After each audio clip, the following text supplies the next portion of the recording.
네, 마태복음 강해의 이제 23번째 시간입니다. 너는 나를 따라오너라라는 제목의 말씀 가지고 마태복음 8장 18절부터 34절 말씀으로 하나님 말씀 선포하겠습니다. 먼저 18절부터 22절까지 말씀 제가 봉독하겠습니다. 예수께서 무리가 자기 옆에 둘러서 있는 것을 보시고 제자들에게 건너편으로 가자고 말씀하셨다. 율법학자 한 사람이 다가와서 예수께 말하였다. 선생님, 나는 선생님이 가시는 곳이면 어디든지 따라가겠습니다. 예수께서 그에게 말씀하셨다. 여우도 굴이 있고 하늘을 나는 새도 보금자리가 있으나 인자는 머리 둘 곳이 없다. 또 제자 가운데 한 사람이 말하였다. 주님, 내가 먼저 가서 아버지의 장례를 치르도록 허락하여 주십시오. 예수께서 그에게 말씀하셨다. 너는 나를 따라오너라. 죽은 사람의 장례는 죽은 사람들이 치르게 두어라. 아멘. 우리가 마태복음 16장에 나오는 제자도의 말씀을 얼마 전에 나눴습니다. 마태복음 16장 24절, 그때 예수께서는 제자들에게 말씀하셨다. 누구든지 나를 따라오려거든 자기를 부인하고 제 십자가를 지고 나를 따라오너라. 아멘. 제자도, 제자가 걷는 길에 대한 아주 대표적인 말씀이 지금 읽은 이 마태복음 16장 24절 말씀인데, 이 말씀의 원조격과도 같은 말씀이 방금 우리가 읽었었던 18절부터 22절까지의 말씀입니다. 율법학자 한 사람이 예수님의 말씀과 또 예수님이 행하신 그 기적을 보고 큰 감동을 받습니다. 그래서 예수님을 따르겠다라고 그렇게 말합니다. 그러자 예수님이 그런 그에게 야, 고맙다. 그래, 너가 나와 함께 해주니까 너무 힘이 되고 든든하다. 이렇게 말씀하실 줄 알았는데 그에게 하시는 의욕을 상실하게 하는 말씀을 예수님이 합니다. 한마디로 뭐라고 말씀하시는 거 하니, 나는 아무것도 없는데 그래도 괜찮겠어? 우리가 뭐 여우도 굴이 있고 하늘을 나는 새도 보금자리가 있으나 인자는 머리 둘 곳 없다. 뭔가 예수님의 어떤 처지, 예수님의 어떤 신세한탄처럼 잘못 이런 말씀들을 이해할 때가 있지만 이 얘기는 간단합니다. 나 아무것도 없어. 근데도 나를 따를 수 있겠어? 옆에 있던 한 사람도 예수님 따르겠다고 합니다. 그런데 그런 그가 아버지 장례 중이에요. 장례를 치르고 따르겠다고. 제가 장례 치고 나서 한번 고민해 보겠습니다. 예수님 따를지 말지. 이것도 아니고 이거 굉장히 중요한 일륜지 대사잖아요. 저희 아버지 돌아가셨는데 이 장례만 마치고 예수님 따라가겠습니다. 이렇게 얘기했어요. 그러면 야, 너 정말 대단하구나. 어떻게 상중에도 그런 고백을 할 수 있어? 너무 고마워. 이렇게 말씀하셔도 부족할 판에 예수님은 그에게도 의욕을 잃게 하는 말씀을 하시죠. 죽은 사람 장례는 죽은 사람들이 치르게 하고 너는 나를 따르라. 예수님을 따른다고는 누구나 할 수 있습니다. 생활의 문제, 경제적인 문제, 가정의 문제, 건강상 이유, 여러 형편과 처지도 부인하고 십자가로 넘길 수 있어야 진정 예수님을 따를 수 있다라는 것을 상징적으로 보여주는 거예요. 말로는 누구나 할 수 있죠. 그러나 내 삶의 모든 문제를 십자가로 넘기지 않고서는 절대로 예수님을 따르지 없다는 것을 예수님이 말씀하고 계세요. 오늘날 저와 여러분들은 이런 도전을 외부적으로 많이 받고 살아가지 않아요. 방금 전 제가 말씀드린 여러 가지 외부적인 우리의 의지나 우리의 어떤 생각과 상관없이 외부적으로 일어나는 이런 도전, 신앙의 도전을 받으면서 살아가고 있지 않아요. 생명의 위협을 받습니까? 생계의 위협을 받는 것도 아니죠. 오히려 신앙의 위협이 되지도 않는 상황인데도 불구하고 스스로 외부적으로가 아니라 내재적으로 예수님 따르기를 부인하는 경우가 많습니다. 예를 들어서 신자에게 주일은 마땅히 거룩하고 온전하게 지켜야 하는 율법입니다. 그죠? 반드시 지켜야 되는, 오늘 우리가 참회에서는 이전에 십자가에 대해서, 십계명에 대해서 낭독을 할 때에도 분명히 하나님의 백성에게 선포되는 하나님의 거룩한 율법은 주일을 온전히 지키는 것입니다. 그런데 우리는 세상의 일로, 즐거움의 이유로, 경제적인 이유로, 건강상의 이유로, 다양한 이유로 어쩌면 여러 많은 율법 중에 단 하나의 이 율법조차도 스스로 내재적으로 선택하여 지키지 않을 때가 많습니다. 머리 둘 곳조차 없으신 예수님을 따르는 일이 이런 이유보다 쉬운 일입니까? 아버지 장례를 치르는 일보다 우리 삶에 중요한 이유가 어디 있겠어요? 그럼에도 그 이유를 뒤로 하고 예수님을 따르겠다고 결정했다면 우리 삶에 그 어떤 이유를 내세울 수 있겠냔 말이에요. 영국의 청교도 신학자 매튜 풀은 다음과 같이 말합니다. 이 세상의 일들, 즉 가족관계나 직장관계의 일들 때문에 하나님의 일이 중단되거나 지연되어서는 안 된다. 사람들에 대한 어떤 사랑과 의무의 일도 우리가 우리의 첫 번째 순종을 드려야 할 하나님께 대한 우리의 의무보다 우선되어서는 안 된다. 19세기 영국의 복음적인 지도자죠. J.C. 라일은 이렇게 말합니다. 장례식, 결혼식 등의 방문이 신자의 시간을 빼앗고 신자로 하여금 어떤 분명한 종교적 의무를 못하게 할 때 그것들은 신자의 영혼에 올무가 된다. 저와 여러분들이 떠밀려서 저는 예수님 제자로 살고 싶지 않은데 억지로 예수님 제자로 살고 있어요, 이런 사람이 아니라 우리 자신 스스로가 예수님을 따르는 제자라고, 신자라고, 성도라고 말하는 사람이라면 오늘 나의 믿음은 어떠한지, 내 믿음의 실제는 어떠한가 돌아보게 되는 말씀이 아닐 수 없습니다. 23절로 27절까지 말씀, 예수께서 배에 오르시니 제자들이 그를 따라갔다. 그런데 바다에 큰 풍랑이 일어나서 배가 물결에 막 뒤덮일 위험에 빠지게 되었다. 그런데 예수께서는 주무시고 계셨다. 제자들이 다가가서 예수를 깨워서 말하였다. 주님, 살려주십시오.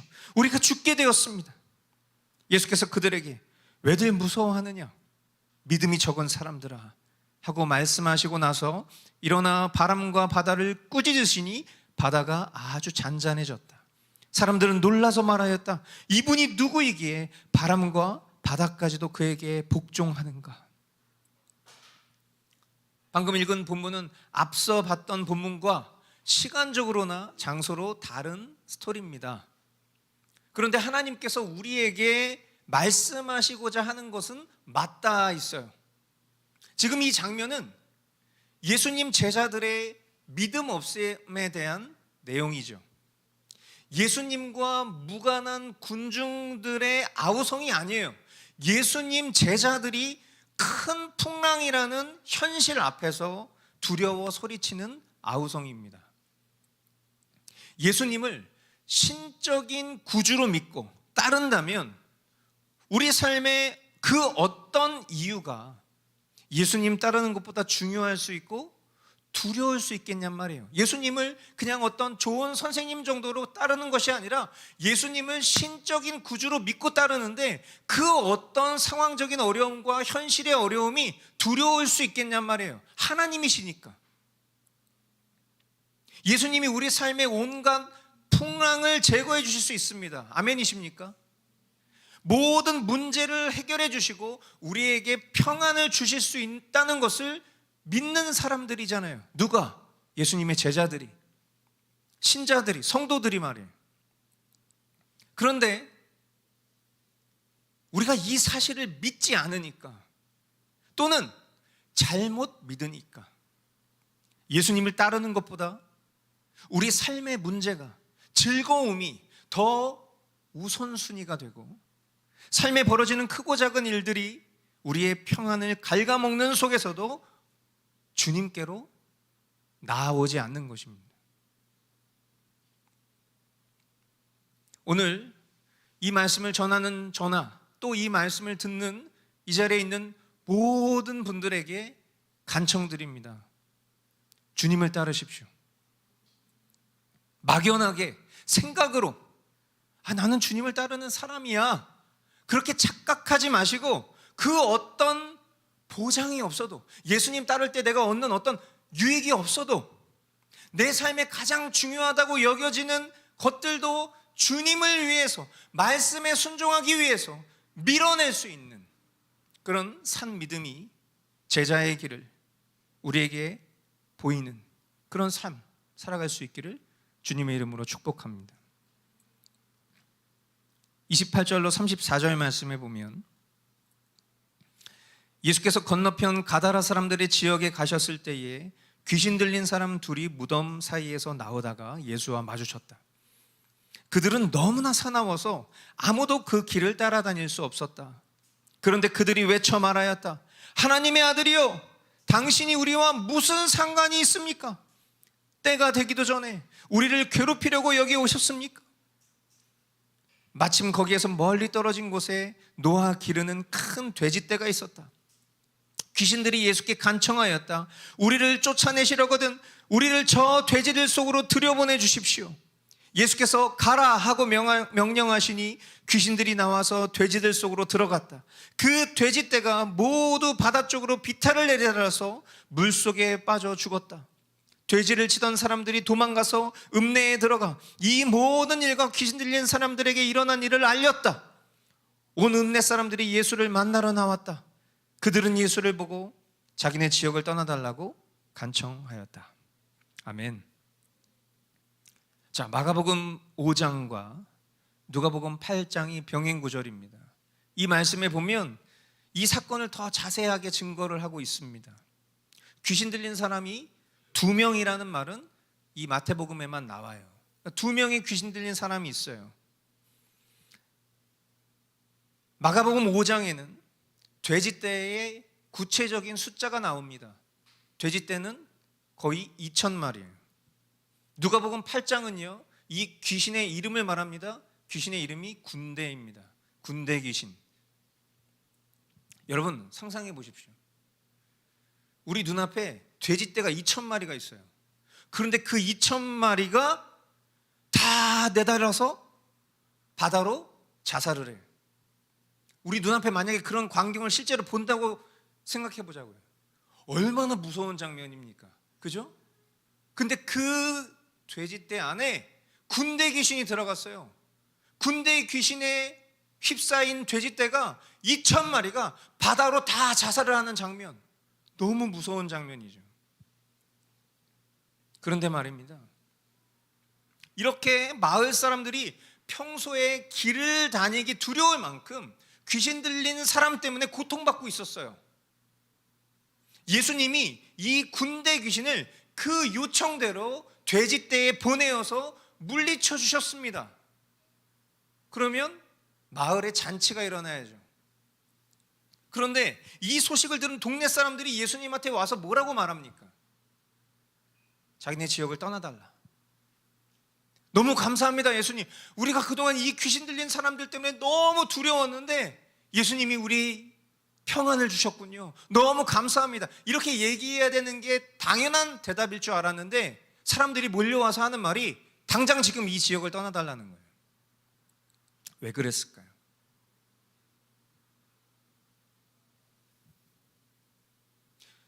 여러분, 귀신이 떠난 그 2사람 있잖아요. 귀신 들렸었어요.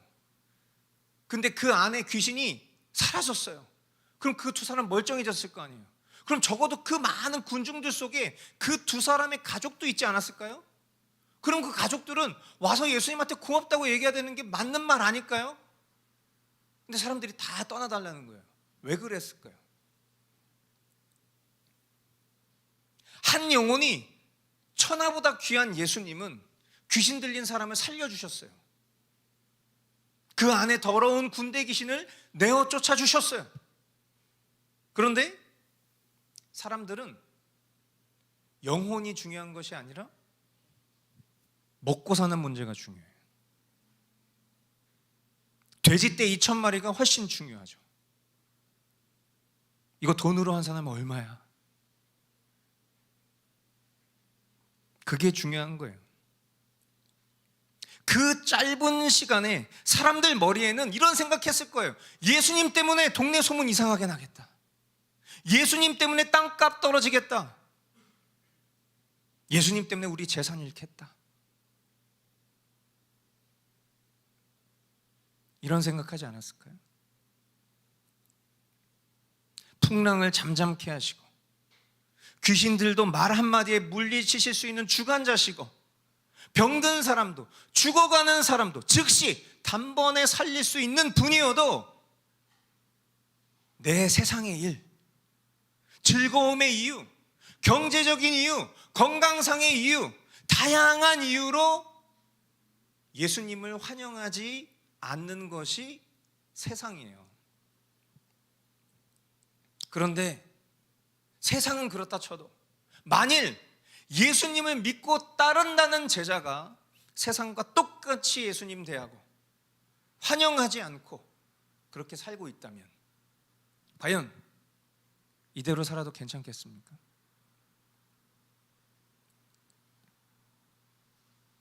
요한복음 15장 18절로 19절 세상이 너희를 미워하거든 세상이 너희보다 먼저 나를 미워하였다는 것을 알아라. 너희가 세상에 속하여 있다면 세상이 너희를 자기 것으로 여겨 사랑할 것이다. 그러나 너희는 세상에 속하지 않았고 오히려 내가 너희를 세상에서 가려 뽑아냈으므로 세상이 너희를 미워하는 것이다. 마틴 루터가 그의 친구 필립 맥라니톤이 막 사역을 시작할 무렵에 그에게 이런 조언을 했다고 합니다. 만일 성도가 자신의 죄를 혐오하지 않는다면 대신 당신을 혐오할 때까지 계속 설교하십시오. 오늘 이 한편의 설교가 어떤 선동과 또 캠페인 또 구체적인 행동 강령을 제시하지 않았어도 살아계신 하나님께서 여러분의 심령에 삶에 돌이키게 하시려는 그 뜻이 분명히 전달되었을 줄 믿습니다. 주님은 말씀하십니다. 너는 나를 따라오너라. 저는 이 예수님의 짧은 말씀 가운데 유독 눈에 띄는 단어가 있습니다. 너는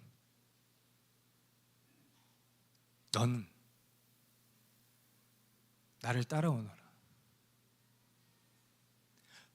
다른 사람들이 많은 사람들 핑계를 대고 다른 사람들이 다른 기준을 얘기하고 다른 사람들이 내 여러 가지 많은 처지와 이유를 변명 삼아도 너만은